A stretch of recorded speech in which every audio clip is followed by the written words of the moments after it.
කුම්භ ලග්නයෙන් උපන් ඔබට මේ වර්ෂයේ සාර්ථක වර්ෂයක් බවට පත් කරගන්න ඔබේ ලග්නය ඔබට උපදෙස් දෙනවා කියලා ඔබ දන්නවද? මේ වීඩියෝ එක අවසන් වෙනකම් බලන්න. ඔබේ ලග්නය මගින් ඔබට කියන සියලුම උපදෙස් සහ ඔබට තියෙන අපල තත්ත්වයන් වගේම විශේෂයෙන් අපල සඳහා කරන්න ඕනේ ප්‍රතිකර්ම සියල්ල මේ වීඩියෝවේ අන්තර්ගත වෙනවා. ඉවසිලිවන්තව කලබල නැතුව මේ වීඩියෝ බලන්න. ඔබේ මේ වර්ෂය සාර්ථක කරගන්න ඔබට මීට වඩා තව හම්බෙන්න කිසිම දෙයක් නැහැ. ඒ නිසා මේ වීඩියෝ සම්පූර්ණයෙන්ම හරියට බලන්න. එහෙනම් අපි වැඩි කතා නැතුව මේ වර්ෂය ඔබේ ජීවිතයේ ජයග්‍රාහීම මතක හිටින වර්ෂය කරගන්න විදිය හරියටම දැනගමු. කුම්භ ලග්නයේ උපන් ඔබට මේ වර්ෂය පරිවර්තනීය වර්ෂයක්. ශනි ලග්නයේ ඉවත් වී දෙවැන්නට පැමිණීම සමග ඔබට පසුගිය කාලයේ තිබුණු දැඩි පීඩනයේ ක්‍රමයෙන් ලිහිල් වෙන කාලයක්. ඔබට මේ දක්වා කාලයේ දැඩි පීඩනයක් තිබුණා කියන එක ඔබ දන්නවා. මෙන්න මේ පීඩනය ලිහිල් වෙන කාලය තමයි දැන් මේ ඔබට ආරම්භ වෙලා තියෙන්නේ. ඔබේ ජීවිතේ සාර්ථක කරගන්න ඔබ දැනගන්න ඕන ටික අපි ඔබේ වෘත්තීය ජීවිතයෙන් රැකියාවෙන් ආරම්භ කරමු. පෙබරවාරි මාසයේ ඉඳලා ජුනි කියන මෙන්න මේ කාලේ ඔබ කරන වැඩ කටයුතු වලදී ඉහළ නිලධාරීන්ගේ ඇගයීමට ලක් වෙනවා. මීට පෙර ඔබට රැකියාවේ මොනවා හරි ගැටලු තිබුණා නම්, සතුරන්ගෙන් බාධා තිබුණා නම් මේ සියල්ලම පහව ගිහිල්ලා ඔබට සාර්ථක විදිහට ඔබේ රැකියාව කරගන්න, ඔබ හිතන විදිහට ඔබේ රැකියාව කරගන්න පසුබිම සැකසෙන කාලයක්. ඒ වගේම ඔබ නව රැකියාවක් බලාපොරොත්තු වෙමින් ඉඳියානම් මේ වර්ෂයේ මැයි මාසයෙන් පසු කාලය හොඳට ඔබ මේ කාල මතක තියාගන්න. මේ කාලේ හරි වැදගත්. මැයි මාසයෙන් පසු කාලයේදී ඔබට සුබදායී ප්‍රවෘත්ති, සුබදායී පණිවුඩ ලැබිය හැකි බව ඔබ මතක තියාගන්න. උසස් වීම සඳහා ඔබ උසස් වීමක් බලාපොරොත්තු වෙමින් සිටියා නම් වසරේ මැද භාගයේදී ඔබ බලාපොරොත්තු උසස් වීමේ ලැබීමේ හැකියාව පවතිනවා. ඒ වගේම ඔබ මහන්සි වී වැඩ කරන්න, ඔබේ මහන්සියේ ප්‍රතිඵලයක් විදිහටම ඔබේ මේ උසස් වීම පැමිණීමේ වේගය වැඩි වෙනවා. මතක තියාගන්න, මහන්සි වෙලා වැඩ කරන තරම් ඉක්මනට ඔබේ උසස් වීම ඔබට ළඟා කරගන්න පුළුවන්. මේ දක්වා මොනවා හෝ හේතු නිසා ඔබට උසස් වීම ලබා ගන්න බැරි වුණා නම් මේ වර්ෂයේදී ඔබට ඒ බලපෑම් සියල්ල පහව ගිහිල්ලා මේ වසරේදී ඔබේ උසස් වීම අනිවාර්යෙන් ලබා ගන්න පුළුවන් කාලයක් තමයි මේ වසරේ මැද භාගයෙන් පසු එළඹෙන කාලය. ඒ වගේම ඔබට විශේෂයෙන් සඳහන් කරතොත් ඔබ විදේශීය රැකියාවක් බලාපොරොත්තුෙන් ඉඳපු කුම්භ ලග්න හිමියෙක් නම් මේ වර්ෂය තුල ඔබේ ග්‍රහ බලපෑමත් එක්ක මේ වර්ෂයේ ඔබේ විදේශීය රැකියාව සිහිනය සැබෑවීමේ ඉහළ අවස්ථාවක් තියෙනවා. තාක්ෂණිකව අධ්‍යාපන ශාස්ත්‍රයටත් මේ වර්ෂයේ පෙබරවාරි සිට ඉදිරියට කාලය ඔබට වඩා සුබදායී ප්‍රතිඵලමයි රැගෙන එන්නේ. ඒ නිසා ඔබේ සිහිනය මේ ශාස්ත්‍ර දෙකින් එකක රැකියාවක් ලබා ගැනීමට නම් ඔබ තව දුරටත් උත්සාහ කරන්න. ඔබේ සිහිනය මල්පල ගැන්වෙනවාමයි. ව්‍යාපාර ශාස්ත්‍රයේ ඉන්න ඔබට ඔබේ ව්‍යාපාරය දියුණු කරන්න අදහසක් තියෙනවා නම් නව අංශ එකතු කරන්න, අලුත් ව්‍යාපාර ඔබට එකතු කරන්න මේ වර්ෂයේ දෙවන භාගය ඊටාම සුදුසුයි. ඔබේ ලග්නාධිපති ශනි දෙවැන්නට පැමිණීම නිසා මුදල් සම්බන්ධයෙන් හවුල්කරුවන් අතර සුළු මතභේද ඇතිවීමේ යම් අවස්ථාවක් තියෙනවා. ඔබ යම්කිසි ගනුදෙනුවක් කරනවා නම් ඒ ගනුදෙනුවේදී හවුල්කරුවන් සමග විනිවිද භාවයෙන් කටයුතු කිරීම ඊටාම වැදගත්. ඔබේ බලාපොරොත්තුවක් තියෙනවා නම් යම්කිසි ව්‍යාපාරයක් හෝ මුදල් හා සම්බන්ධ දෙයක් කරන්න බදාදා, සිකුරාදා, සෙනසුරාදා කියන මෙන්න මේ දින තුන ඔබට සුබ දිනයන් වෙනවා. මෙතනින් එහාට අපි ඔබේ සෞඛ්‍ය තත්ත්වය, මූල්‍ය තත්ත්වය වගේම ඔබට ඊටා වැදගත් ඔබේ ආදරය, විවාහය සහ පෞල් ජීවිතය ගැන සවිස්තරාත්මකව කතා කරමු. මේ වර්ෂයේ පෙබරවාරි සිට කුම්භ ලග්න හිමි ඔබේ මූල්‍ය තත්ත්වය ගැන කතා කරනකොට මේ වසරේදී ලග්නාධිපති සෙනසුරු ඔබේ දෙවැන්නේ හෙවත් ධනස්ථානයට පැමිණීම ඉතා තීරණාත්මක සාධකයක්. මුදල් කළමනාකරණය ඔබ මේ වර්ෂයේදී ඉගෙන ගත යුතුයි. ඔන්න මේ වීඩියෝ බලපු ඔබට මම දෙන පළවෙනි අවවාදය තමයි මුදල් කළමනාකරණය ඔබ ඉගෙන ගත යුතුයි. පෙබරවාරි සිට අප්‍රේල් දක්වා කාලයේදී ඔබේ ආදායම් මාර්ග ස්ථිරත්වයට පැමිණෙනවා. ඒ වගේම පැරණි ණය තියෙන ඒවා පියවීමට අවස්ථාව ලැබෙනවා. ඒ වගේම තමයි මැයි සිට අගෝස්තු දක්වා කාලය ධන යෝග උදාවන කාලයක්. ගුරු ග්‍රහයාගේ පිහිටෙන් ඔබේ බලාපොරොත්තු නොවූ මුදල් පවා ලැබීමේ අවස්ථාව පවතිනවා. සැප්තැම්බර් සිට දෙසැම්බර් දක්වා කාලයේදී ඔබේ පවුලේ විශේෂ උත්සව, අධ්‍යාපන හෝ ගෘහ අවශ්‍යතා සඳහා ඔබට මුදල් වැයවීමේ අවස්ථාවක් තියෙනවා. එනිසා වසර මුල සිට ඔබ ආර්ථිකයේ කළමනාකරණය කරගෙන මුදල් පාලනය කිරීම මගින් යම් කිසි විදිහක ඔබ ආර්ථික තත්ත්වයක් ගොඩනගා ගැනීම මේ වර්ෂයේ මුල් වකවානුව තුලදී වැදගත්. ඒ වගේම ඔබට මුදල් ලැබිය හැකි මාර්ග කිහිපයක් මම සඳහන් කළොත් ඔබට දේපල හා ඉඩම් මෙන්න මේ අංශයෙන් කතා කළොත් පාරම්පරික දේපලක් සම්බන්ධයෙන් මේ දක්වා ගැටලුවක් තිබුණා නම් එය විසඳී එය හරහා ඔබට වාසි සැලසීමේ ඉඩකඩ තියෙනවා. දෙවැන්න විදිහට ඔබට වෘත්තීමේ දීමනා ලැබීමේ වාසනාව තියෙනවා. රැකියාවේ අමතර දීමනා, බෝනස්, එම නැත්නම් වැටුප් වැඩිවීමක් වැනි දෙයක් ඔබට අපේක්ෂා කරන්න පුළුවන්.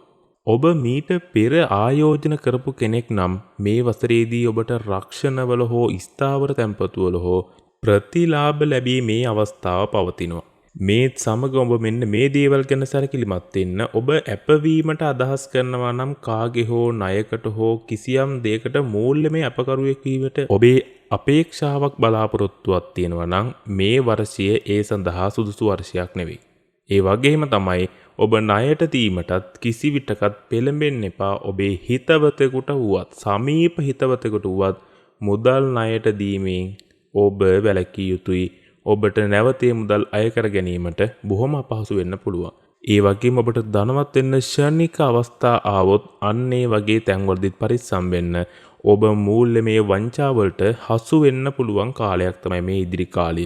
ඔබට මේ වසරේ ලැබෙන ධනය වර්ධනය කරගන්න ඔබට කරන්න ප්‍රතිකර්ම තියෙනවා. මම ඔබට මුලින් සඳහන් කරා මේ වීඩියෝ පුරාවට ඔබේ ඒ සිදුවීමට අදාළ ප්‍රතිකර්ම තියෙනවා. ඔබේ තියෙන අපල තත්ත්වයන් සමනය කරගන්න ඔබට තියෙන ප්‍රතිකර්ම තමයි මේවා.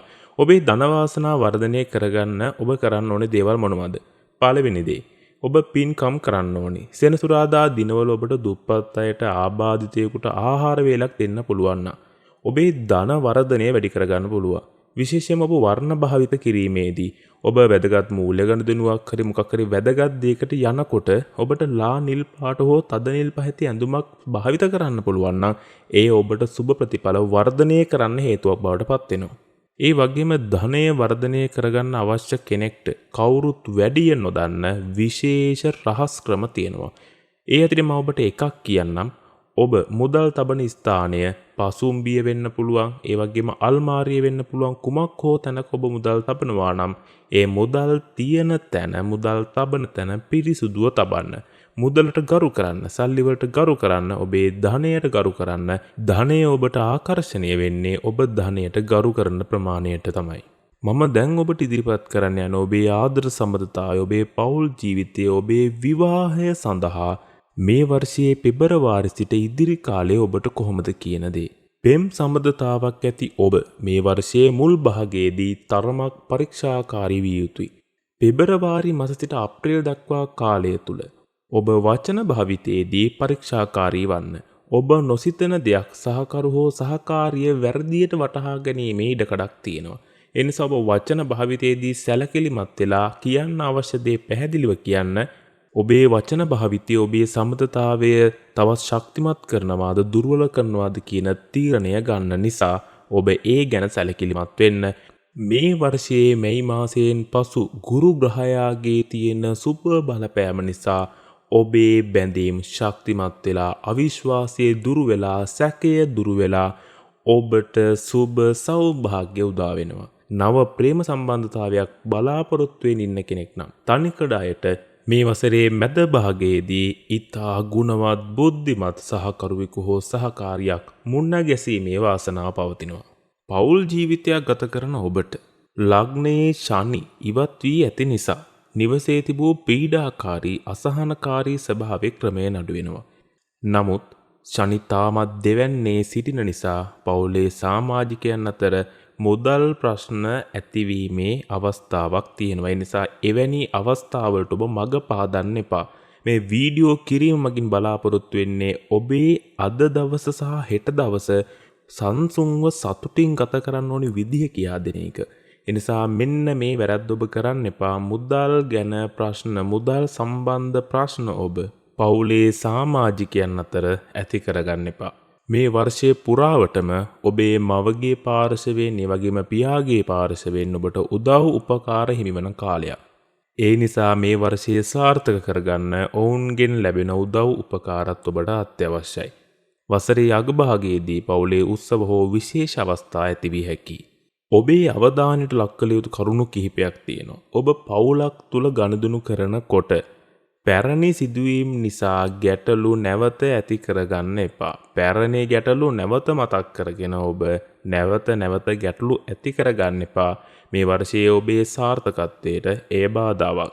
දෙවැන්න විදිහට ඔබේ ලග්නයේ දෙවැන්නේ ශනි සිටින නිසා ඔබේ කතාව රළු වෙන්න පුළුවන්. ටිකක් දරුණු වෙන්න පුළුවන්. අනිත් අයගේ හිත රිදීම ඇති කරන්න පුළුවන්. ඒ නිසා ඔබට නිශ්ශබ්දතාවය රන් හා සමානයි. ඒ නිසා ඔබ මේ වර්ෂයේ පුරාව මතක තියාගන්න නිශ්ශබ්දතාවය ඔබට රන් හා සමානයි. ඔබට මේ වර්ෂයේ පුරාවටම ඔබේ පවුලේ සමගිය සතුට පවත්වා ගන්න කරන්න ඕන ප්‍රතිකර්ම මොනවද කියලා දැනගන්න ඕන නම් ඔන්න මම ඔබට ප්‍රතිකර්ම ටික ඉදිරිපත් කරන්න යන්නේ. ඔබේ සම්බන්ධතා ශක්තිමත් කරගන්න ඔබ සෙනසුරාදා සහ බදාදා දිනවල විෂ්ණු දෙවියන්ට පූජා පැවැත්වීමෙන් ඒ වගේම ඔබට පුළුවන් නම් පවුලේ සියලු දෙනා එක්ව දුගී මගී යාචකාදීන්ට ආහාර දෙන්න, සත්තුන්ට කෑම දෙන්න. ඒ වගේම සතුන්ට වතුර හෝ තබන්න පුළුවන් නම් මේ වර්ෂයේ පුරාවටම ඔබේ පවුලේ සමගිය ප්‍රාර්ථනා කරන ඔබට ඔබේ පවුලේ සමගිය ලැබෙන්න මෙන්න මේ ප්‍රතිකර්ම ප්‍රබලව බලපානවා. කුම්භ ලග්න හිමි ඔබට පෙබරවාරි මාස සිට ඉදිරියට ඔබේ සෞඛ්‍ය තත්ත්වය ගැන සලකා බැලීමේදී ඔබේ ලග්නයේ සෙනසුරු ඉවත් වීම ඔබට ලැබුණු විශාල සහනයක්. නමුත් තවමත් දෙවැන්නේ සෙනසුරු සිටින නිසා ඔබට එහි බලපෑමක් නැතුවමත් නෙවෙයි. ඒ තියෙන බලපෑමට මොනවාද තියෙන ප්‍රතිකර්ම අපි ඒව ගැන කතා කරමු. මුලින් ඔබට ඇතිවිය හැකි සෞඛ්‍ය ගැටලු මොනවද කියලා දැනගමු. ඔබට ඇතිවිය හැකි සෞඛ්‍ය ගැටලු ගැන කතා කරනකොට මුඛය හා දත් සම්බන්ධව දත් කැක්කුම විදුරු මස් දියවීම මුඛයේ ආශ්‍රිත ආසාදන ඇතිවීමේ යම් ප්‍රවණතාවයක් දක්නට ලැබෙනවා. ඒ වගේම ඔබට ඇස් ආශ්‍රිතව දැඩි විඩාව නිසා ඇස්වල විඩාව පෙනීමේ දුර්වලතා විශේෂයෙන්ම ඔබ පරිගණකයක් හෝ දුරකථනය වැඩිපුර භාවිත කරන කෙනෙක් නම් ඇස්වලට යම් විවේකයක් ලබා දෙන්න ඕනි. එක දිගට ඔබ මේ උපකරණ පාවිච්චි කරනවා නම් එමගින් ඔබේ ඇස්වලට දැඩි හානි ඇතිවිය හැකි කාලයක් තමයි. ඔබ ආහාර ගැනීමේදී කුම්භ ලග්න හිමියන් මේ වසරේදී තෙල් අධික ආහාර, උෂ්ණ අධික ආහාර වලින් වැළකී සිටීම ඉතා සුදුසුයි. ආහාර ජීර්ණයේදී, ආහාර දිරවීමේදී තරමක් අපහසුතා ඇතිවීම ඉඩකඩක් පවතින බැවින් ජීර්ණයට අපහසු ආහාර ගැනීම මේ වර්ෂයේදී එතරම් ඔබට සුදුසු වෙන්නේ නැහැ. පාදයේ සහ නහර ආශ්‍රිත ඔබට තරමක් දුරට වේදනා ඇතිවිය හැකියි. පාදවල නහරකට ගැසීම, ඒ වගේම දණහිසින් පහළ වේදනා ගැන මදක් සැලකිලිමත් වන්න. මේ වර්ෂය නිරෝගී වර්ෂයක් බවට පත් කරගන්න හීන දකින්න කුම්භ ලග්න හිමි ඔබට මෙන්න මේ දේවල් අතිශයින්ම වැදගත්. ඔබට පෙබරවාරි සිට අප්‍රේල් දක්වා කාලය තුල ශරීරයේ ප්‍රතිශක්තිය තරමක් අඩු වෙන්න පුළුවන් කාලයක්. ඒ නිසා සෙම් රෝග, වෛරසුණු වගේ තත්ත්වයන් නැතිවිය හැකි බැවින් ප්‍රවේශම් සහගත වන්න. මැයි සිට අගෝස්තු දක්වා කාලය තුල ඔබේ සෞඛ්‍යයේ සැලකිය යුතු තරම් දියුණුවක් ඇතිවන කාලයක්. මේ දක්වා ඔබ නිදන්ගත රෝගයකින් පීඩා වින්දා නම් මෙන්න මේ කාලය තුල ඊට සුදුසු ප්‍රතිකාර කරගන්න පුළුවන් නම් එම රෝගාබාධ නිට්ටාවට සුව කර ගැනීමේ අවස්ථාව ඔබට තියෙනවා. සැප්තැම්බර් සිට වසර අවසානයේ දක්වා ඔබ මානසික සුවතාවය පවත්වා ගැනීම වැදගත්. අධික ලෙස වෙහෙසීම ශාරීරික ශක්තිය පිරිහීමට ප්‍රබලව බලපාන්න පුළුවන්. ඒ නිසා උත්සාහ කරන්න නිතරම ප්‍රමාණවත් නිින්දක් ලබා ගන්න. ප්‍රමාණවත් නිින්ද තමයි ඔබට තියෙන දිව්‍යමය ඖෂධය. ඔබේ ශරීර සුවතාවයේ උදෙසා ඔබට ප්‍රතිකර්ම අවශ්‍ය නම් මම ඔබට ප්‍රතිකර්ම ටිකක් දැන් කියන්නම්. සෙනසුරාදා දිනවල අවට මහලු අයට රෝගීන්ට ඔබට බෙහෙත් ආහාර ලබා දෙන්න පුළුවන් නම් ඔබේ මේ අපල තත්ත්වය සමනය කර ගැනීමේ නිරෝගී භාවය ලබා ගැනීමේ වාසනාව හිමි වෙනවා. දෙවැනි උපදේශයේ විදිහට ඔබට කෙම්මුර දිනවල සෙනසුරාදා හා බදාදා දිනවල සන්ධ්‍යා කාලයේදී බෝධි පූජා පවත්වා සෙත් පතන්න පුළුවන් නම්, එළිඟි තෙල් පහන් දල්වන්න පුළුවන් නම්, ඒ වගේම කපුටන්ට, බල්ලන්ට හෝ සතුන්ට ඔබට ආහාර පාන දෙන්න පුළුවන් නම් මේ අපල තත්ත්වය ඔබට තවත් සමනය කර ගැනීමේ හැකියාව පවතිනවා. මේ වර්ෂයේ පුරාවටම ඔබට සුබඵල ගෙනත් දෙන වර්ණ වනුයේ නිල්, ලා නිල් සහ අලු පැහැය. වැදගත් වැඩ කටයුතු වලදී මෙම වර්ණ භාවිත කිරීමෙන් මානසික ඒකාග්‍රතාවය සමග ඔබේ වාසනාව භාග්‍ය උදා කර ගන්න පුළුවන්. ඔබට ජය අංක ලෙස 8 සහ 4 දක්වන්න පුළුවන්. විශේෂ වැඩ කටයුතු වලදී සැලසුම් කිරීමේදී මේ අංක කෙරෙහි අවධානය යොමු කරන්න. ඒ වගේම ඔබට ජය ගෙනෙන දින වනුයේ සෙනසුරාදා, බදාදා සහ සිකුරාදායි. ඉවසීම සහ ක්‍රමවත් සැලසුම් කරණය මේ වසරේදී ඔබට ශනික ප්‍රතිඵල නොලැබෙන්නට පුළුවන්. නමුත් ඔබ ඉවසීම කැපවීම මත ඔබ කරන සියලු වැඩ කටයුතු වල වසර අවසානයේදී ස්ථාවර සහ දීර්ඝ කාලින ප්‍රතිඵල ලබා ගැනීමේ වාසනාව ඔබ සතුයි. මෙතෙක් වේලා ඔබ අසන ලද සියලු දේ හිතට අරගෙන කරන්න තියෙන ප්‍රතිකර්ම සියල්ල කරලා මේ වර්ෂය අතිසාර්ථක ජීවිතයේ මතක හිටින වර්ෂයක් බවට පත් කරගන්න කියලා මම ඔබට සතුටින් මතක් කරනවා.